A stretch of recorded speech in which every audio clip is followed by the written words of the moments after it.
In this video, I'm going to show you how to view your newsletter analytics. That is only obviously if you have created a newsletter on LinkedIn. So here we are on the LinkedIn homepage or the newsfeed. In the top main menu, you want to click on My Network. Then you'll see here on the left hand side newsletters, and you will see the newsletters that you own or that you've subscribed to. If by going to your newsletter, there's some valuable information you're going to see there. Firstly, you're going to see how many subscribers you have, and by clicking on it, you will actually see who these subscribers are, so you can communicate with them because you've already started building a relationship with them.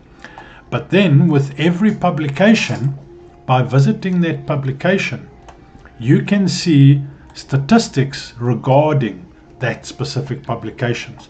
So here you can see this article got 988 views.